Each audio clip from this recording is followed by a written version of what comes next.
اختلاف الليل والنهار لآيات لأولي الألباب الذين يذكرون الله قياما وقعودا وعلى جنوبهم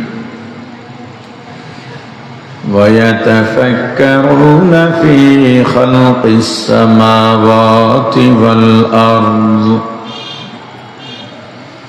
ربنا ما خلقت هذا باطلا سبحانك فقنا عذاب النار صدق الله العظيم درود شريف اللهم صل على محمد وعلى آل محمد كما صليت على إبراهيم وعلى آل إبراهيم إنك حميد مجيد اللهم بارك على محمد وعلى آل محمد كما باركت على إبراهيم وعلى آل إبراهيم إنك حميد مجيد يا حي يا قيوم برحمتك استغيث أصلح لي شأني كله ولا تكلني إلى نفسي طرفة عين سبحان الله وبحمده سبحان الله العظيم الحمد لله বুলবুলি পাড়া হিফজুল ফুজুল সংগঠন এলাকাবাসীর যৌথ উদ্যোগে পঞ্চম বার্ষিক ওয়াজ মাহফিলের সমাপনী অধিবেশনের মুহতারাম সভাপতি মুআজ্জাজ মুকাররম হযরত উলামায়ে কেরাম দূর দূরান্ত থেকে আগত ইসলাম প্রিয় দিন প্রিয় মর্দে মুজাহিদ আল্লাহ রাব্বুল আলামিনের আশিকিন জাকিরিন শাকিরিন মুসলমান ভাইয়েরা কলিজার টুকরা সমবয়সী যুবক ও ছাত্র বন্ধুগণ পর্দানিশী মা ও বোনেরা আল্লাহ তাআলার দরবারে লাখো কোটি শুকর ও সুজুদ যেই মহান রব্বুল আলামিন আমাদেরকে হায়াত তৈয়বা দান করে দুনিয়ার জান্নাতের বাগান কোরআন ও সুন্নাহর আলোচনার এই মুবারক মজলিসে আশা ও বসার মতো তৌফিক দান করেছেন আলোচনা শোনার মতো সুযোগ করে দিয়েছেন এজন্য শুকরিয়া আদায় করি আলহামদুলিল্লাহ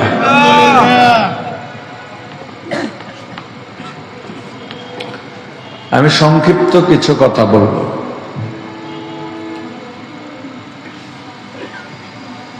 প্রায় 5 বছর হবে চট্টগ্রামে আসা হয় না মাদ্রাসার ব্যস্ততা ব্যবসায়িক ব্যস্ততায় মাহফিলই কমিয়ে দিয়েছি বহু বছর পর আপনাদের মাঝে এলাম জাকারিয়া নোমান ভাই মেখল মাদ্রাসার সিনিয়র শিক্ষক তার মাধ্যমে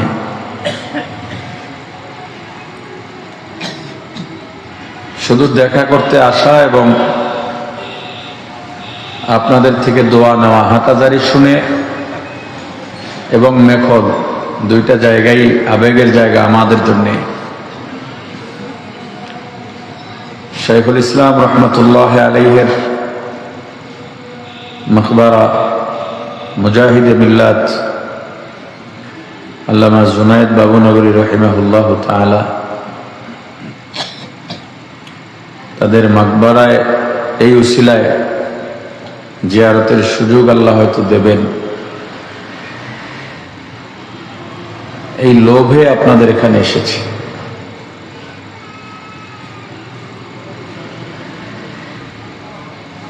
অল্প কিছু কথা বলবো। আল্লাহ বলেন, ইন্না ফি খালকিস সামাওয়াতি ওয়াল আরদ ইখতিলাফিল লাইল ওয়ান নাহার।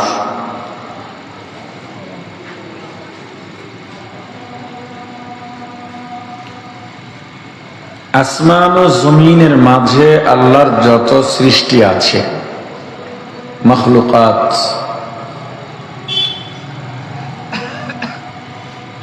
এবং রাত দিনের যে আবর্তন, কখনো দিন ছোট হয়, কখনো রাত ছোট হয়, রাতের ভিতরে দিন ঢুকে যায়, দিনের ভিতরে রাত ঢুকে যায়, এই সব কিছুর মধ্যে জ্ঞানীদের জন্য নিদর্শন রয়েছে। কাদের জন্য নিদর্শন? এই জ্ঞানী বলতে কারা? মূলত দুনিয়ায় জ্ঞানী কারা? আপনি ইঞ্জিনিয়ার, বিজ্ঞানী, ডাক্তার, বিজনেসম্যান, শিক্ষিত, শিক্ষক, কিন্তু আল্লাহকে চিনলেন না। যেই জ্ঞান দিয়ে আল্লাহকে চেনা যায় না, গায়েবের উপর ঈমান আনা যায় না, সে জ্ঞানী নয়।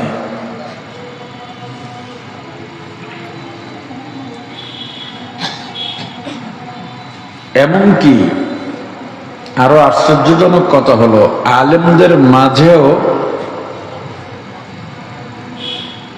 এরকম আল্লাহ ভোলা আলেম থাকতে পারে, তারাও জ্ঞানী নয়। এক কথায়, যেই জ্ঞান দিয়া আল্লাহকে চেনা যায় এটা জ্ঞান, আর যে চেনে তাকে বলে কি? জ্ঞানী। এই যে আল্লাহর সৃষ্টি মাখলুক, এগুলো নিয়ে গবেষণা করলে আল্লাহকে চিনবেন। কিসের নিদর্শন? আল্লাহকে চেনার নিদর্শন। জান্নাত জাহান্নাম সত্য, এগুলো বোঝার, জানার নিদর্শন। মৃত্যুর পরে কবরে আযাব আছে, শান্তি আছে, ফেরেশতা আসবে, এগুলো বিশ্বাস করার নিদর্শন। এই মাখলুক নিয়ে গবেষণা করলেই জ্ঞানীরা পেয়ে যাবে।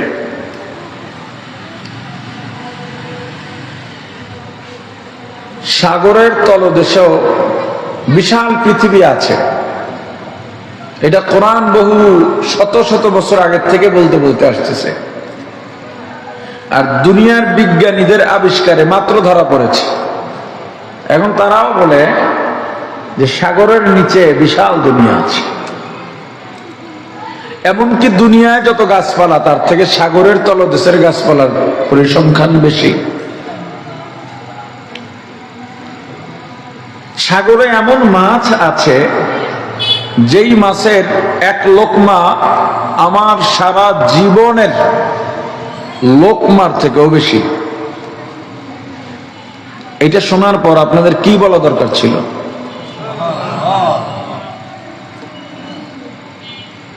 এখন এইটাও আপনাকে হুজুরকে বলে দিতে হবে, বলেন সুবহানাল্লাহ, বলেন আলহামদুলিল্লাহ। তাহলে এই বয়ান দিয়ে কি লাভ? এই ওয়াজের ময়দানে বলতে গেলে একাধারে 13 থেকে 14 বছর কাটিয়েছি, দৈনিক 4টা-5টা প্রোগ্রাম করেছি। এখন চাহিদা তার থেকেও বেশি, তবুও বাদ দিয়েছি। আমার কাছে মনে হয়েছে আমার দ্বারা খেয়ানত হচ্ছে। এই যে দেখেন, আপনারা বয়ান শুনতে এলেন, অথচ প্রাথমিক পর্যায়ের যেই কাজ সেটা আপনারা করলেন না। বয়ান তো আজকে আমাকে জাকারিয়া ভাই বললেন, এই যে হাটাজারি থানার ভিতরে 16টা বললেন না 26টা বললেন মাহফিল হচ্ছে। গতকালকে নাকি আরো বেশি হচ্ছে। এত মাহফিল যেখানে হয়, এত বয়ান আপনারা শোনেন, এক এক মাহফিলে একাধিক আলোচক আলোচনা করেন,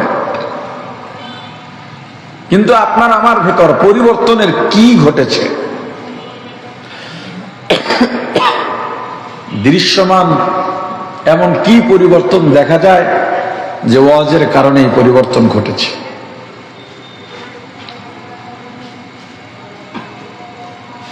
গতকালকে না পরশুদিন ঢাকার মুফতি মিজানুর রহমান সাঈদ সাহেব হাফিজাহুল্লাহ তাআলা তার মাদ্রাসার মাহফিল ছিল। ওখানে বিদেশি অনেক মেহমান গিয়েছিলেন। এক পাকিস্তানি আলেমের সঙ্গে আমার আধা ঘন্টা কথা হলো। তাকে জিজ্ঞেস করলাম, আপনার দেশের ইসলামী রাজনীতির হালত কি, অবস্থা কি? উনি বললেন, তার আগে আপনি বলেন। আমি বাংলাদেশে এলাম মাত্র 2-3 দিন, আরো 2-3 দিন থাকবো। সিলেট গিয়েছিলেন, ঢাকা দেখলেন যে এত বড় বড় মজমা হয়, হাজার হাজার লাখ লাখ মানুষ হয় এক একটা মাহফিলে। ওনার বক্তব্য অনুযায়ী পাকিস্তানে সবচেয়ে বড় মাদ্রাসা, ওই মাদ্রাসায় দাওরায় ছাত্র সংখ্যা সর্বোচ্চ 1500, এই একটা মাদ্রাসায়। বাকি আর কোন মাদ্রাসায় হাজারের উপরে দাওরায় ছাত্র নেই। 200, 300, 150 জন এরকম। বাংলাদেশে এত মাদ্রাসা, পাকিস্তানে এত মাদ্রাসাও নেই। বাংলাদেশে শতাধিক মাদ্রাসা আছে, হাজারের উপরে দাওরায় ছাত্র লেখাপড়া করে।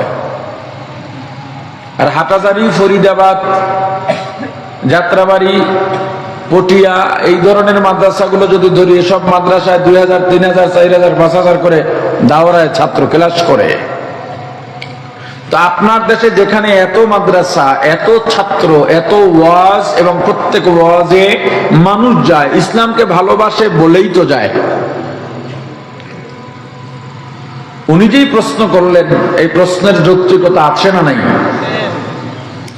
আপনার দেশে তো বহু আগের থেকেই ইসলামিক শাসন, অনুশাসন প্রতিষ্ঠা হওয়ার কথা ছিল। আপনার দেশে ইসলামী অনুশাসন নাই কেন? আমি তো ওনার কাছে আমার দেশের বদনাম করতে পারি না। আমি বলছি চেষ্টা চলছে চতুর্মুখী। বহু বছর আমরা ফেসিবাদ নামক এক জগদ্দল পাথরের পদদেশে পিষ্ট হয়েছিলাম, আটকা ছিলাম, এজন্য একটু থমকে ছিল। এখন হবে ইনশাআল্লাহ। এটা আমি যদিও তাকে বলে বুঝ দিয়েছি, কিন্তু বাস্তবতা কি? এই যে এত মাহফিল হচ্ছে, এই মাহফিলের ফিডব্যাক কি? মাহফিলগুলো হচ্ছে রুসুমে পরিণত হয়ে গেছে।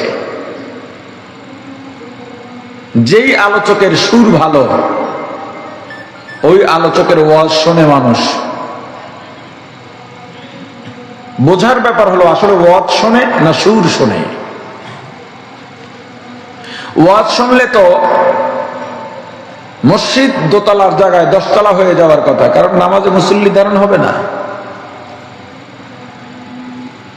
কিন্তু আমাকে বলেন তো, আপনাদের এই মসজিদে গত বছর থেকে এই বছরের এই দিন পর্যন্ত, আপনারা এই হাটহাজারিতে এই মসজিদ এলাকা, মসজিদের মহল্লা ধরে শুধু গত বছর থেকে এবছর আজকের দিনের পর্যন্ত মাহফিল দিয়ে একটা হইছে না আরো হইছে? আরে কথা বলেন না কেন?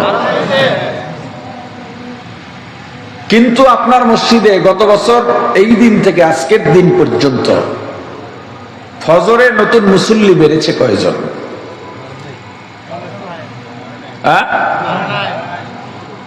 দুই একজন যদি বাড়ে, হয়তো তবলিগের মেহনতে, না হয় উজানি গিয়ে, না হয় চরমনাই গিয়ে, না হয় হাটাজারি কোন উস্তাদের সোহবতে গিয়ে। মাহফিল থেকে যদি নামাজই না বাড়ে, আলোচকের বয়ানের পরে 5 জন বেপর্দা মহিলা যদি পর্দার খাসনিয়ত না করে, 5টা যুবক যদি সুন্নতের উপরে চলার নিয়ত না করে, সুদখোর যদি সুদ ছেড়ে দেওয়ার নিয়ত না করে, এই মাহফিল দিয়ে কি ফায়দা? সাময়িক ফায়দা তো আছে, তাকবীরের আওয়াজ বুলন্দ থাকে, দ্বীনের আওয়াজ জারি থাকে, এটাও একটা ফায়দা। কিন্তু যেই উপকার আর ফায়দা হওয়ার কথা ছিল সেই ফায়দা বা উপকার তো হচ্ছে না। শ্রোতা যারা যায়, আগে যাত্রা নাচ গান খুব হতো, বহু আগে আমাকে কয়েকজন ভাই খুব গর্ব করে বলছিলেন, হুজুর বাংলাদেশের সিনেমা বন্ধ হয়ে যাইতেছে, আল্লাহর রহমত। আমি বললাম গুনার কাজ বন্ধ হওয়া অবশ্যই আল্লাহর রহমত, কিন্তু আমার আর একটা প্রশ্ন আছে, সিনেমায় কি এই যে মুরব্বী দাড়ি পাকা যাইতে পারতো? আপনারা জবাব দিয়েন, যাইতে পারতো? সাদা দাড়িওয়ালা সে ইসলামপন্থী হওয়ার দরকার নেই, একজন মুরব্বী উনি কি সিনেমায় যাইতে পারতেন? গেলে মানুষ ভালো নজরে দেখতো? আচ্ছা, মাদ্রাসার ছাত্র, মসজিদের ইমাম সাহেব, এলাকার মেম্বার, চেয়ারম্যান, এরা কি সিনেমায় যাইতে পারতো? কেন? সামাজিক প্রোটোকলের ব্যাপার আছে, নিয়ম নীতির ব্যাপার আছে, মানুষ এটাকে নিন্দার চোখে দেখবে। তো সিনেমায় সবাই যাইতো না, সিনেমা বন্ধ হয়েছে ঠিক, সিনেমায় সবাই যাইতো না। সিনেমায় যখন সিনেমা আনতো, প্রচার করত, সিনেমাওয়ালারা যেটা দেখাইতো মানুষ ওইটাই দেখতে পারত, ইচ্ছা মতো পারতো না। কিন্তু এখন এমন এক সিনেমা এসে গেছে, হুজুরের কম্বলের তলেও সিনেমা, বুড়ার কম্বলের তলেও সিনেমা, জনপ্রতিনিধির কম্বলের তলেও সিনেমা, ছোট কিশোর শিশুদের হাতেও সিনেমা, যখন যা মনে চায় সার্চ দিয়েই দেখতে পারে। সিনেমা বন্ধ হয়েছে, এটা তো আল্লাহর রহমত, ঠিক আছে। এই গজবের কথা ভুলে গেলে কি চলবে? আবার ছোট ছোট ছেলেরা মেয়েরা লিখতে পারে না, তাদের জন্য সহজ করে দেওয়া হয়েছে। তারা মুখে বলে, লেখা উঠে যায়, সামনে ভিডিও চলে আসে। তো আমাদের দেশে যাত্রা, নাচ গান, সিনেমা কমছে না বাড়ছে? না বাস্তবে, মোবাইল বাদ দেন, যাত্রা, সিনেমা, নাটক, সার্কাস বাড়ছে না কমছে? জোরে বলেন। ওই সমস্ত অনুষ্ঠানে, যাত্রা, সিনেমায় মানুষজন যাইতো কিনা? হ্যাঁ, এখন তো বন্ধ, যাইতে পারে? ওই মানুষগুলো ওয়াজে যায় কেন? সুরের ক্ষুধা মেটাইতে। বলেন কেন যায়? আপনাদের আজকের মাহফিলের আমি যতটুকু জেনেছি ভালো প্রচার হয় নাই, কারণ এই আশপাশের মানুষও জানে না আমি আসবো এখানে। এবং কালকে পর্যন্ত আশপাশের অনেকেই আমাদের সাথে যোগাযোগ করেছে, হুজুর আপনি আসবেন, আমার সেক্রেটারি ফেসবুকে লিখেছে যে আমরা হাটাজারি আসতেছি। তারা নক দিছে, আমরা জানি না। আপনি প্রচার করলে এখানে একটু কেন 10টা মাঠও জায়গা হইতো না, কেন আসতো? আমার বয়ানে সব জান্নাতি হয়ে যাবে এজন্য না, এরা জানে মেজবা সাহেবের একটা সুর আছে, এজন্য এসে ভরে যেত। আবার আমরা যারা আসি, কয়জনের অন্তরে এই দরদ আছে আমার বয়ানের মাধ্যমে 5টা মানুষ যেন দিনের পথে আসে। একদিনে 4-5টা মাহফিল করি, কি কারণে? কারণ এখন আমাদেরও ওয়াজ করা পেশা হয়ে গেছে, এটা কামাইয়ের মাধ্যম বানিয়ে নিয়েছে অধিকাংশ কমিটি। আমি সবার কথা বলছি না, অধিকাংশ কমিটি কেউ তার ঐতিহ্য ধরে রাখার জন্য আয়োজন করে যে প্রতি বছর করেছি, এবার না করলে মানুষ কি বলবে। বুঝেন নাই? কি বলে? মানুষ কি বলবে। আর বেশিরভাগ কমিটি মাহফিলের আয়োজন করে নিজেদের কামাইয়ের জন্য, বক্তার নাম দেখাইয়া দেখাইয়া মানুষ থেকে টাকা উঠায়। এই যে মাহফিলের 3টা দিক, 3টা দিকই শরীয়ত পরিপন্থী এবং শরীয়ত নিন্দা করে। আমি যখন প্রকাশ্যে ঘোষণা দিয়েছি আমি রাত 10টার পরে বয়ান করব না, আজকে তো পরিস্থিতি শিকার, আমি অল্প কথা বলবো। মুফতি কিফায়াতুল্লাহ সাহেব হুজুর আসবেন, হুজুর দোয়া করবেন। আমি যখন এই কথাগুলো বলছি, আমাকে ভালো ভালো ওয়াইজিনও ফোন দিয়ে বলেছেন, আপনার এত বাড়াবাড়ি করার কি দরকার? আর আমি বলেছি সবাই একজোট হয়ে যান। এসার পরেই তো মাইক চালানো শরীয়ত নিষেধ করেছে।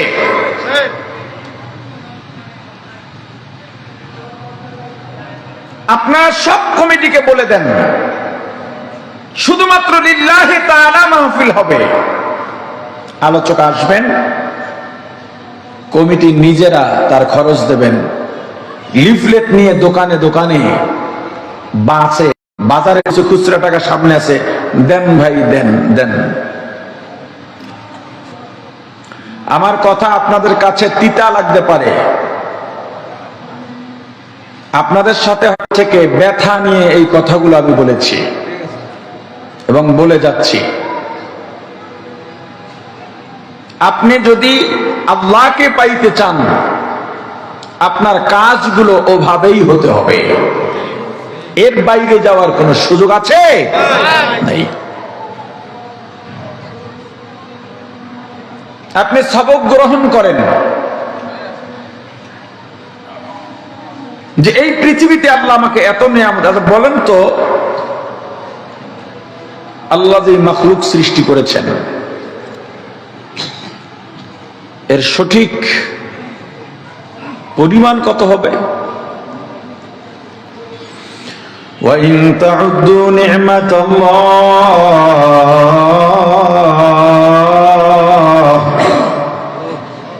আল্লাহ বলেন তোমরা যদি আল্লাহর নিয়ামত গণনা করতে চাও, লা তুহসুহা, কখনো সম্ভব নয়।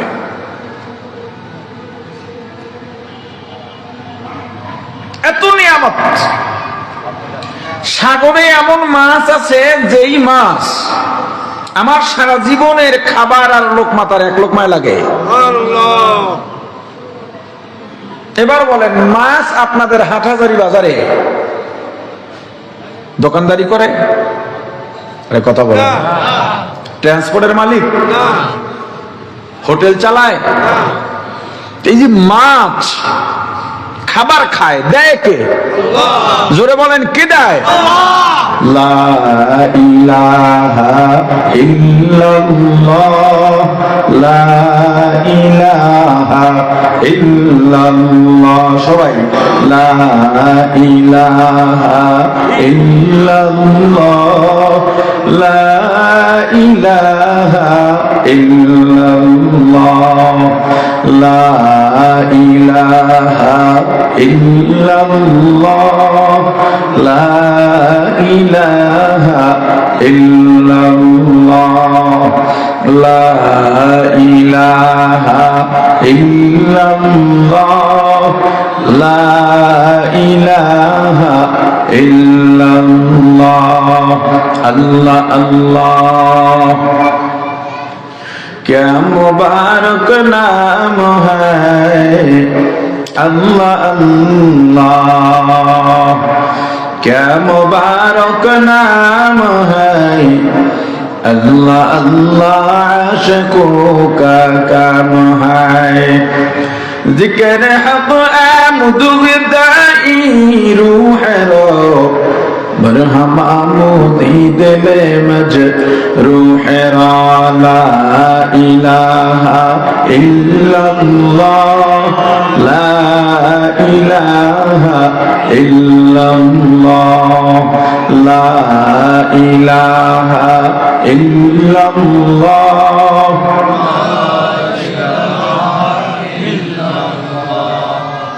মাছ সাগরের মধ্যে ব্যবসাও করে না, দোকানদারিও করে না। এই মাছ নিয়ে আপনি যদি জ্ঞানী হন, আপনি গবেষণা করলে কি পাবেন? রিজিকের মালিককে। আওয়াজ দিয়া বলেন, রিজিকের মালিককে। তাহলে তুমি রিজিকের পিছনে দৌড়াও, হালাল ভাবে দৌড়াও। হালাল ব্যবসাও ইবাদত, কিন্তু রিজিকের সন্ধানে নেমে হারাম খাওয়া যাবে না। চেষ্টা তোমার, ব্যবস্থাপনা কার? সাগরে এমন মাছ আছে আপনি ধরবেন কারেন্টের মতো শর্ট করবে। আফ্রিকার জঙ্গলে এমন গাছ আছে, গাছের ডাল কাটবেন, শাখা কাটবেন, মানুষের মতো গড়ায় গড়ায় রক্ত পড়ে। এবং মানুষের মতো ফোফায়া ফোফায়া কান্নার আওয়াজ করে। সর্বপ্রথম যিনি চাঁদে গিয়েছেন বিজ্ঞানী নীল আর্মস্ট্রং। মাথা যত বড় তার গবেষণাও তত বড়। চাঁদে গিয়া দেখলেন চাঁদের মধ্যে একটা ফাটল দেখা যায়। সারা জীবন শুনে এলাম চাঁদে কোনো কলঙ্ক নাই, কোনো দাগ নাই, কিন্তু চাঁদে ফাটল কেন দেখা যায়? দুনিয়ায় এলেন, চাঁদের থেকে নামলেন, গবেষণা শুরু করলেন। ইতিহাসে পাইলেন আবু জাহেল নবীজির কাছে গিয়া হাতের মুষ্টিবদ্ধ করে বলে, মুহাম্মদ বলো আমার হাতের মধ্যে কি আছে, বলতে পারলে কালেমা পড়ে মুসলমান হয়ে যাব। রাসূল বললেন, চাচা আমি বলবো না আপনার হাতের ভিতরে যেটা আছে ওইটাই বলবে? চুপ করে বই কি এক অবস্থা। এরপরে তো অনেকে বলেন নাই। আচ্ছা যারা বলছেন টাকা খরচ হয়েছে? পুলিশে ধরবে? রিমান্ড আছে? শরীর কমছে? ঘরের চাউল কমবে? যারা বললেন না সুবহানাল্লাহ, কি দুঃখ আপনার মাঝে বলেন।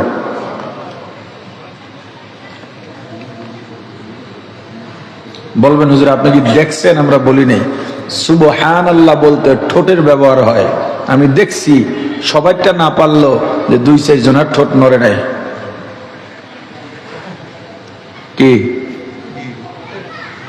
যারা বলছেন তাদের উপকার, জান্নাত একটা ফলের বাগান তৈরি হয়ে গেছে।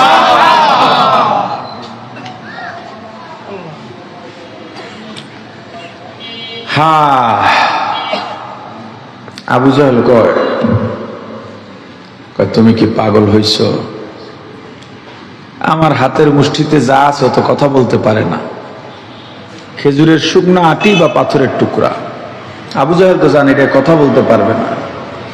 এই কথোপকথনের মধ্যেই হাতের মুষ্টির থেকে বলে উঠল, আশহাদু আল্লা ইলাহা ইল্লাল্লাহু ওয়া আশহাদু আন্না মুহাম্মাদান আবদুহু ওয়া রাসূলুহু লা ইলাহা ইল্লাল্লাহ লা ইলাহা ইল্লাল্লাহ লা ইলাহা ইল্লাল্লাহ লা ইলাহা ইল্লাল্লাহ লা ইলাহা ইল্লাল্লাহ লা ইলাহা ইল্লাল্লাহ।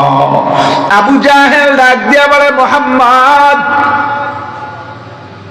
তুমি যে এত বড় জাদুকর আমি জানতাম না। আর একদিন এসে বলে, মুহাম্মদ আজকে যদি একটা কাজ করে দেখাইতে পারো আজকে আর মিস হবে না, তোমার উপরে ঈমান আনবো। রাসূল বললেন, চাচা আজকে আবার কি? একটা পোড়া খেজুরের আটি এনে বলল, ও মুহাম্মদ এটা মাটির ভেতরে রোপণ করো, রোপণ করে গাছ বানায় দেখাও, গাছ বড় বানাও, গাছের থেকে যেন খেজুর বের হয়, পাকাইয়া আমাকে খাওয়াও, তারপরে বিশ্বাস করো। রাসূল পেরেছিলেন? আর কথা কয় না, পেরেছিলেন? আবু জাহেল কি কইছে?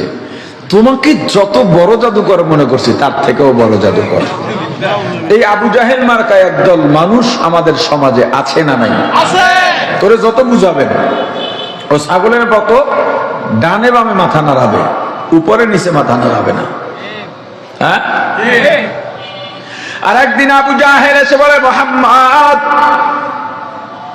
দুনিয়ার জাদুকরের জাদু দুনিয়ায় কাজে লাগে, আসমানি দুনিয়ার জাদুকরের কোনো পাওয়ার নাই। আজকে যদি একটা কাজ করে দেখাইতে পারো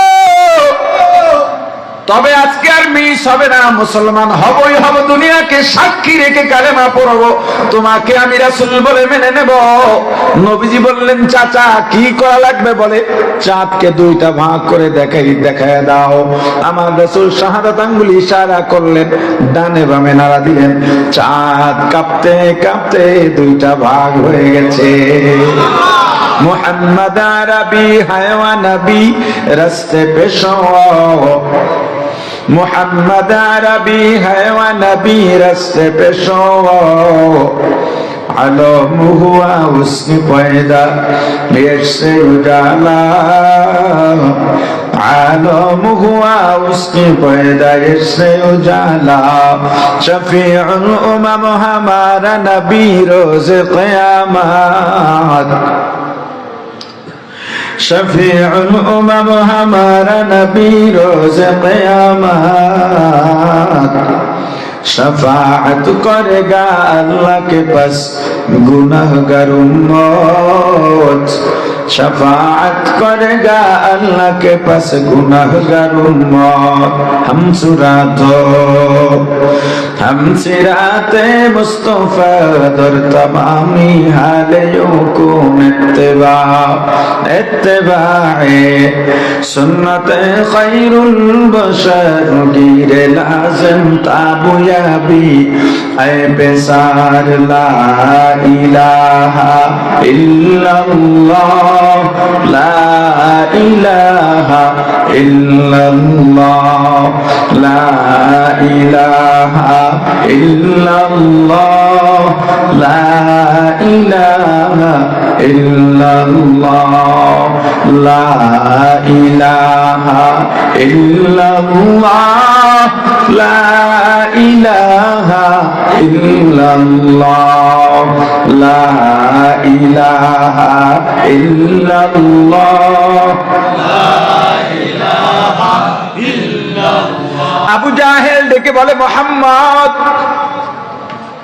দুনিয়ার জাদুকরীর জাদু দুনিয়ায় কাজে লাগে, আসমানে কাজে লাগে না। তুমি এত বড় জাদুকর, তোমার জাদু আসমানেও কাজ করে। সুবহানাল্লাহ না? আবার সুবহানাল্লাহ। নবীজি জাদুকর ছিলেন না, এটা মুজিজা। জাহান্নামে যাইবেন কে? হাত তুলেছি দুই হাত। কিরে দুই হাত তুলেন কে? হুজুররা যা বলে তা তো ভালোর জন্যই বলে।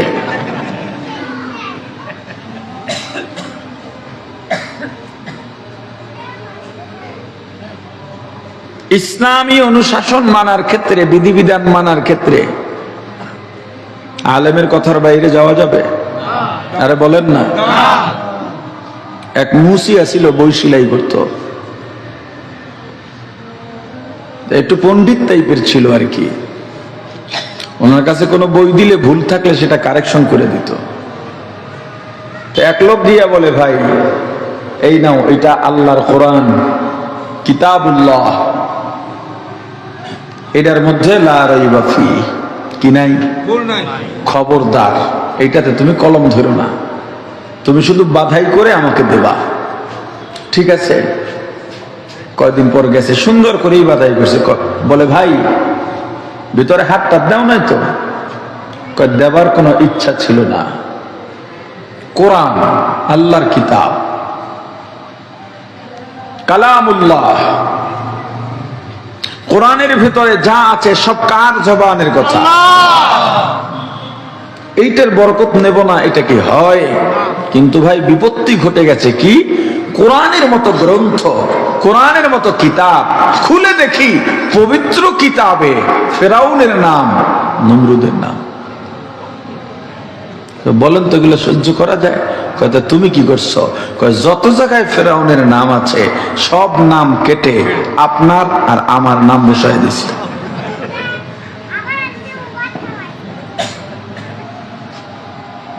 জেনারেল লাইনে লেখাপড়া করে কিছু পণ্ডিত আছে, বাংলা কোরআন শরীফ পড়ে, এরপর দেখবেন ইমাম সাহেবকে গিয়া ফতুয়া দেয়।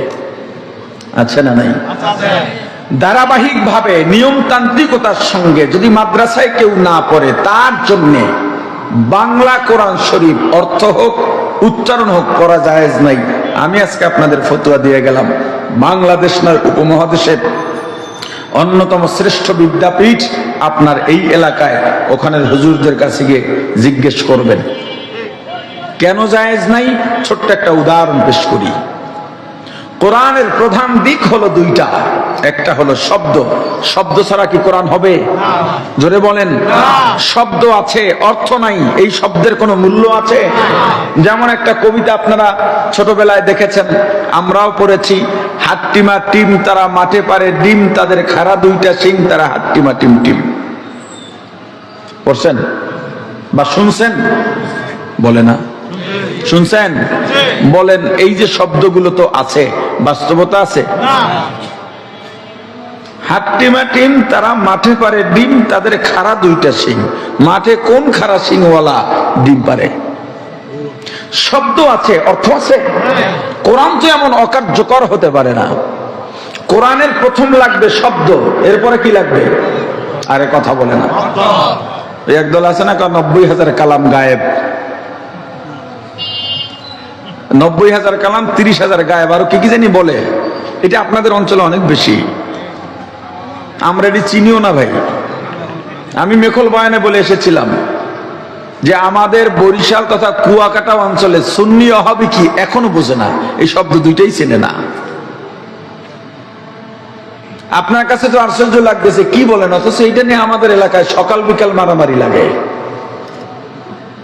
ফজরের ঘুম থেকে জাগে মারামারির প্রস্তুতি নিয়া, সুন্নি আর ওয়াহাবি। আপনাদের অঞ্চলে সব আছে। এই অঞ্চলের কওমি ওলামায়ে কেরাম হাটাদারি, পটিয়া, জিরি, মেখল, বাবুনগর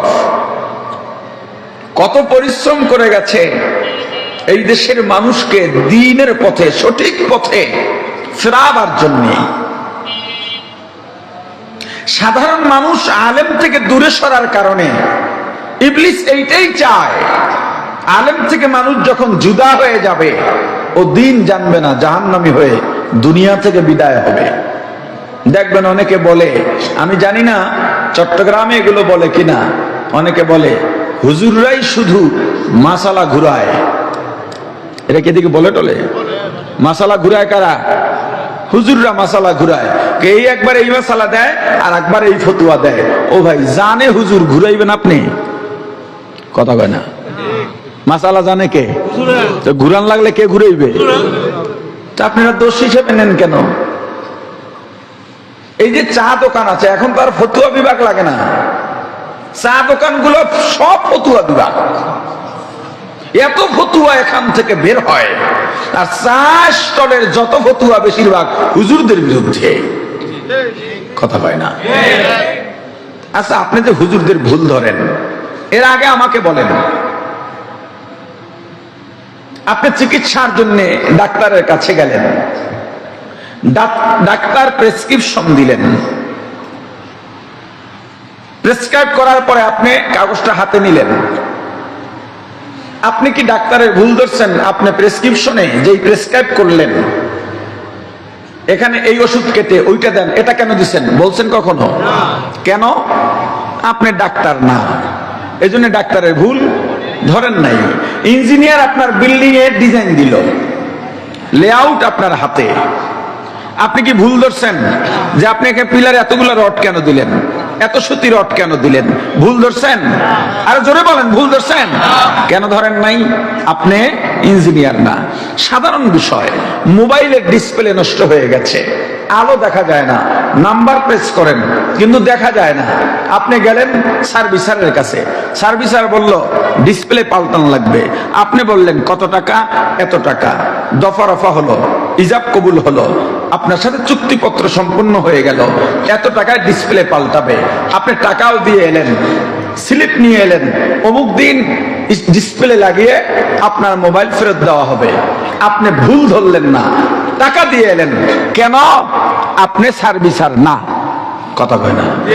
তাহলে আপনি আলেম না, আলেমের ভুল ধরেন কেন? এটা বলেন।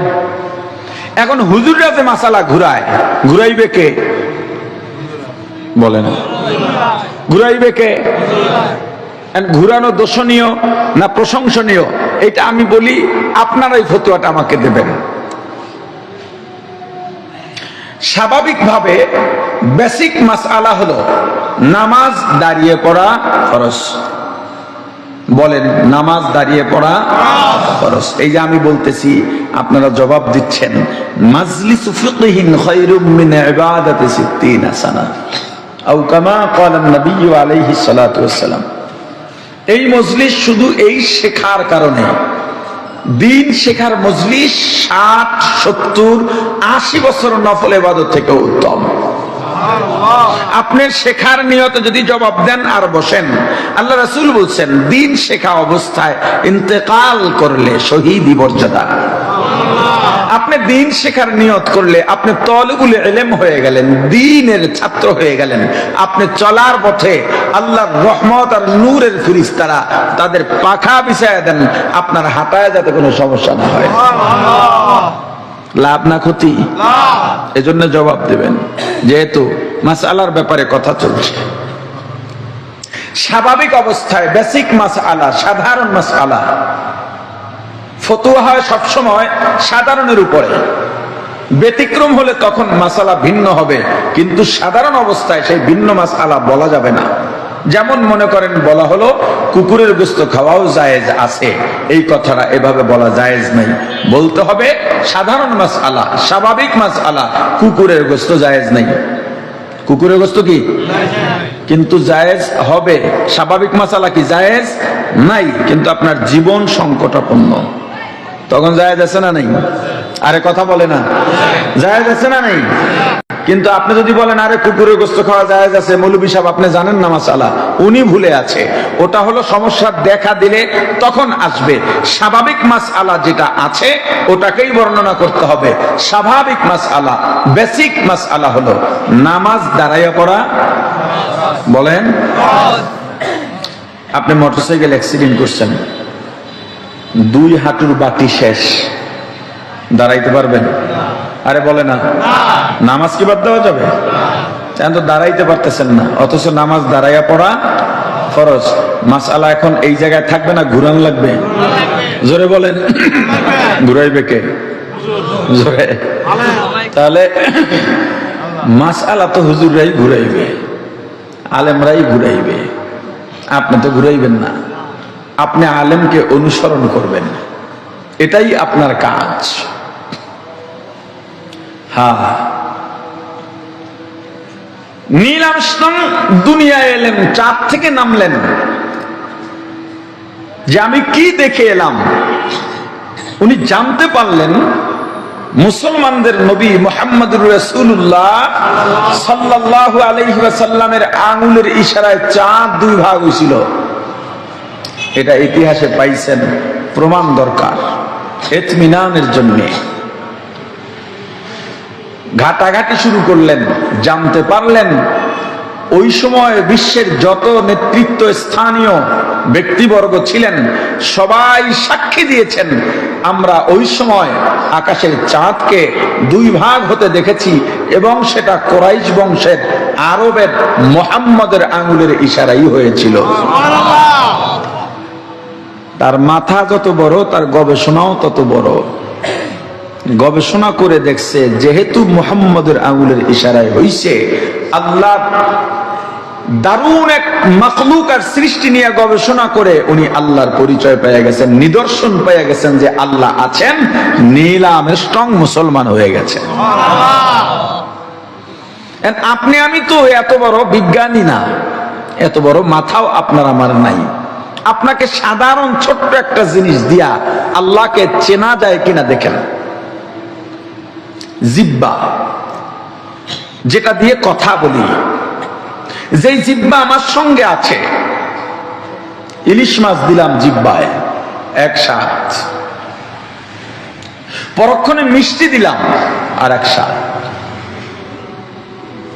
এরপরে ঝাল, আর এক স্বাদ। একই টাইমে, একই সময়ে, ছোট্ট একটা জিহ্বায় আমি যেই স্বাদের যেটা দিই ওইটাই স্বাদ লাগে। কথা বলেন।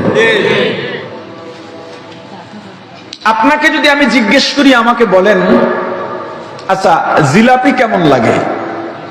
মিষ্টি। কেমন লাগে? রসমালাই, আমিত্তি, বাতাসা, ফেরনি, মধু আপনার খান না মনে হয়? সবাই যে বলেন না মধু কি লাগে? সবগুলার স্বাদ এক না ভিন্ন ভিন্ন? জোরে বলেন, আমাকে বলেন কোনটার স্বাদ কেমন? কি পারবেন বলতে? আতরের দোকানে গেছেন, দোকানদার আপনাকে একটা ছোট্ট আতরের শিশি দিলেন, নাকের কাছে নিলেন, বলে দিলেন এটা জান্নাতুল ফিরদৌস। আর একটা নিলেন, বললেন এটা বেলি। আর একটা নিলেন, বললেন এটা দরবার। আর একটা নিলেন, বললেন এটা ঔদ। সবগুলার ঘ্রাণ আপনি বুঝতে পেরেছেন, এক একটার ঘ্রাণ এক এক রকম। আমাকে বলেন কোনটার ঘ্রাণ কেমন? আরে বলে না, বলতে পারবেন? কোনটার ঘ্রাণ কেমন বলতে পারবেন? ঠিক তদ্রুপ ভাবে যারা জ্ঞানী ও গুনার ঘ্রাণ বুঝতে পারে, আপনাকে বুঝাইতে পারে না। ও জান্নাতের ঘ্রাণ বুঝতে পারে, ও নামাজের স্বাদ বুঝতে পারে, ও রোজার স্বাদ বুঝতে পারে। এখন যেই নাস্তিকরা বলতো যাকে দেখি না তাকে মানি না, তোমাদের আল্লাহ কেমন আল্লাহ যার অস্তিত্ব নাই, যার রূপ নাই। আরে আল্লাহর রূপ নাই কে বলেছে? আল্লাহর রূপ আছে। ব্যবধান লাম ইয়াকুল্লাহু কুফুয়ান আহাদ, লা জিদ্দা ওয়ালা নিদ্দা ওয়ালা হাদ্দা লিমাওলা,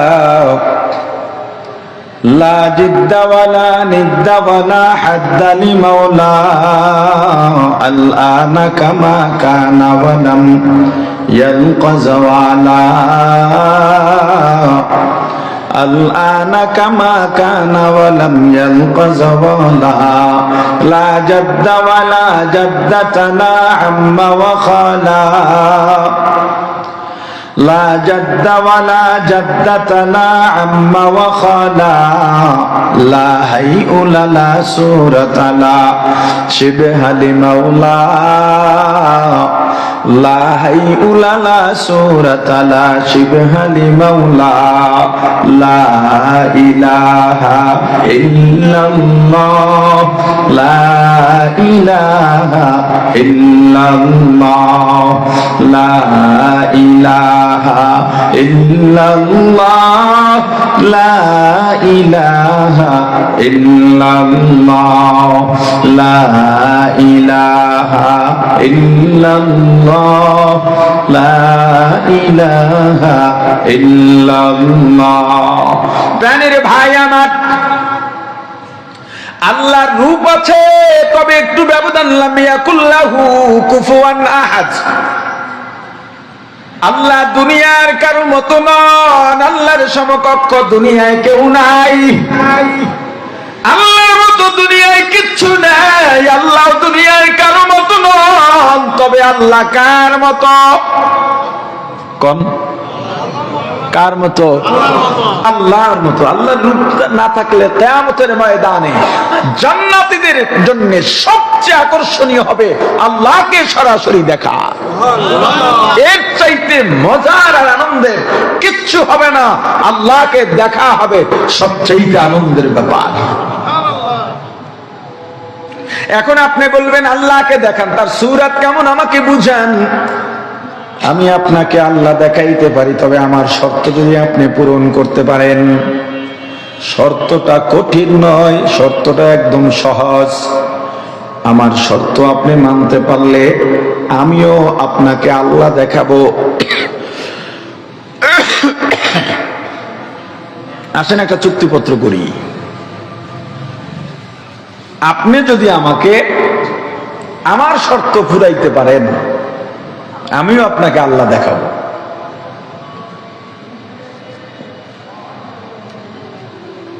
মা বাবাকে সন্তান ভোলে? বলে না। আপনারা ভুলে থাকেন? মাকে কতবার দেখছেন জীবনে? হিসাব আছে? বাবাকে কতবার দেখছেন? হিসাব আছে? আপনার চক্ষু বন্ধ করলে আপনার মা বাবার অভাব, আপনার মা বাবার চেহারা, আপনার মা বাবার মুখমণ্ডল আপনার হৃদয় স্পটে ভেসে ওঠে।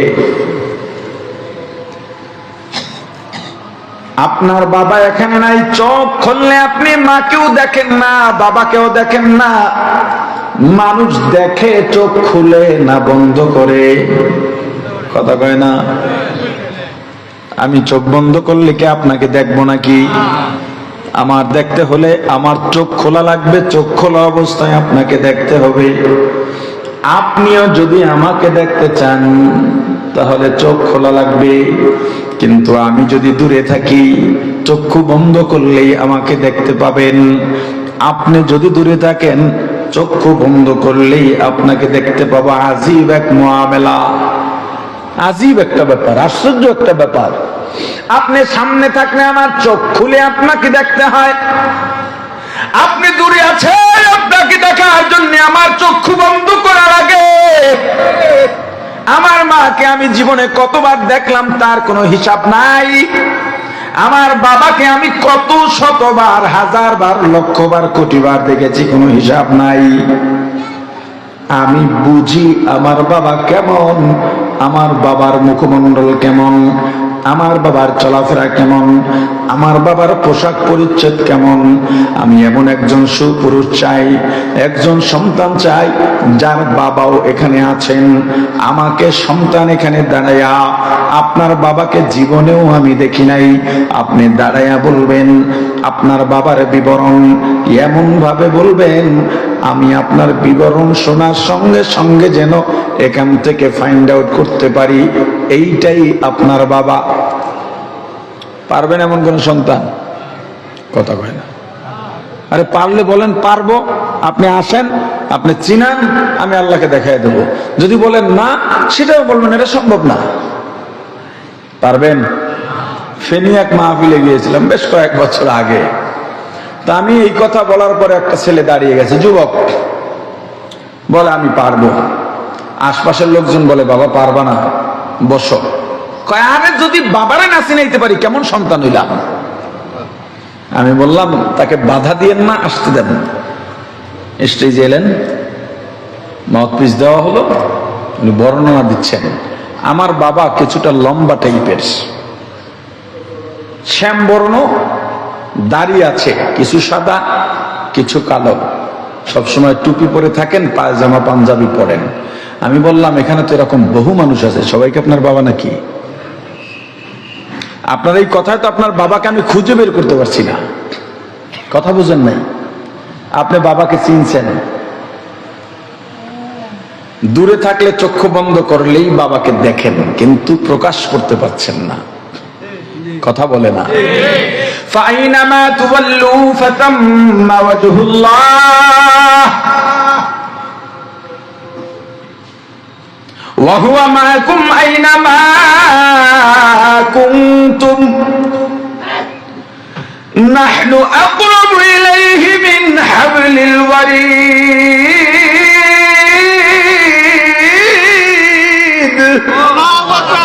لا إله إلا الله لا إله إلا الله لا إله إلا الله لا إله إلا الله لا إله إلا الله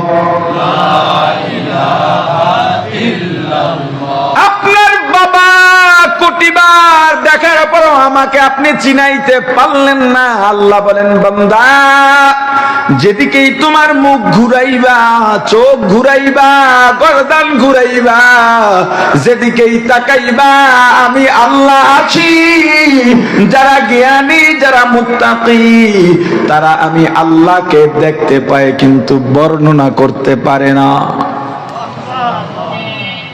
আউলিয়ারা কারে উকবা ইখতিয়ার, জাহেলারা কারে দুনিয়া ইখতিয়ার, আশিকারা মিল্লাত মাযহাব জুদাস্ত, আশিকারা মিল্লাত মাযহাব খুদাস্ত। মিয়ানে আশিক মাশুক রমজিস্ত, কিরামান কাতিবিন রাহাম খবর নিস। প্রাণের ভাই আমার, আল্লাহওয়ালা প্রকৃত জ্ঞানী যারা, তারা গাছের দিকে তাকাইলেও আল্লাহকে দেখতে পান, কিন্তু তোমাকে দেখাইতে পারেন না। মাছির দিকে তাকাইলেও আল্লাহকে দেখতে পান। বলবেন কিভাবে দেখতে পায়? আমরাও দেখতে চাই। আচ্ছা বলেন, একটা কুমড়ার আটি, কুমড়ার দানা মাটির মধ্যে রোপণ করলেন, বিজ্ঞানীও হওয়া লাগে না, কৃষিবিদও হওয়া লাগে না, ছোট বাচ্চাও যদি একটা কুমড়ার দানা, কুমড়ার আটি মাটির ভিতরে রোপণ করে, কয়েকটা দিন পরে দুইটা সবুজ পাতা গজায়। কেন গজাবে? কি কারণে? কি কারণে পাতা দুইটা আসবে? মাটি খোঁড়েন, দেখেন কোন মেশিনারি আছে কিনা? নাই। বিদ্যুতের কোনো সংযোগ নাই। কেন আবার মাটির মধ্যেই ঢুকানো লাগে? দুইটা পাতা বের হলো, আজ পর্যন্ত কোনো বিজ্ঞানী বের করতে পারে নাই যে পাতা দুইটা কেন বের হলো। তবে পাতা দুইটা বের হবার পর পরিচর্যার জন্য কি কি দরকার এইটা বলতে পারে। পাতাটা কেন বের হলো এটা বলতে পারে না। কয়েকদিনের মধ্যে পাতাগুলো বড় হয়, পাতার মাঝখান দিয়া আবার ডাটা বের হয়, আরো পাতা বের হয়, পাতার গোড়া দিয়া ফুল বের হয়, ফুলের গোড়ায় কুমড়া বের হয়। এই কুমড়াটা আস্তে আস্তে বড় হয়। আমাদের যাত্রাবাড়ি আরো 13 মণ ওজনের কুমড়াও আমি নিজে দেখেছি। কত মণ? আরে জোরে বলেন। চিকন একটা লতা, দেখবেন মাটির ভিতরে অনেক বেশি শিকড়ও নাই। কুমড়ার চিকন চিকন শিকড় প্রায় মাটির উপরিভাগে তাকে টান দিলে উঠে যায়। লতাটা টুকরা টুকরা করে কাটেন, লতার ভিতরে কুমড়াও পাবেন না, ফুলও পাবেন না, কুমড়ার আটিও পাবেন না। মাটি খোঁড়েন, ওখানেও কোনো কুমড়া নাই। চিকন লতার মধ্য থেকে বিশাল বিশাল কুমড়া বের হলো। এক একটা কুমড়া দেখেন কত বড় হয়। আবার কুমড়ার মধ্যে এক স্বাদ, কুমড়ার সিল্কার মধ্যে আর এক স্বাদ। কুমড়ার আটি যে আছে শুকাইয়া টালে, যদি টালে শুকনা ভাজে, এইটার মজা আর একটা। কুমড়ার শাকের মজা আর এক রকম, কুমড়ার ফুলের মজা আর এক রকম। আজ পর্যন্ত কোনো বিজ্ঞানী দাবি করে নাই এই কুমড়া আমাদের গবেষণার ফল করছে নাকি? আরে জোরে বলেন। আপনার বাড়ির আমরা বলি পিরা, আপনারা কি কন? হ্যাঁ, ঘরের পিরা। আপনার পিরার পাশে আপনার ঘরের মহিলা একটা কুমড়া গাছ লাগাইছে, কদু গাছ লাগাইছে, করলা গাছ লাগাইছে। আপনার হাতের নাগালে একদিনও গবেষণা করেন নাই, চিন্তা করেন নাই। চিন্তা যদি করতেন, দুনিয়ার কোনো বিজ্ঞানী আজ পর্যন্ত দাবি করে নাই এটা আমাদের গবেষণার ফল, তাহলে এর পিছনে একজন আছে না নাই? আরে জোরে বলেন, আছেন না নাই? তিনি কে? আল্লাহ। আরো জোরে বলেন। কাদের কুদুর রক্তদারি বরকামাল, আনতা রব্বি আনতা হাসবি যুল জালাল, তুহি কাদের জলিলুল্লাহ জাহাদার, বহর হালে তুহি মেরা নিগাহদার। লা ইলাহা ইল্লাল্লাহ, লা ইলাহা ইল্লাল্লাহ, লা ইলাহা ইল্লাল্লাহ, লা ইলাহা ইল্লাল্লাহ, লা ইলাহা ইল্লাল্লাহ, লা ইলাহা ইল্লাল্লাহ। আল্লাহকে চেনা, আল্লাহকে পাওয়া, আল্লাহকে চেনার জন্য আমেরিকা যাওয়ার দরকার নাই, ইউরোপে যাওয়ার দরকার নাই। তুমি চাইলেই আল্লাহকে চিনতে পারো একটু গভীর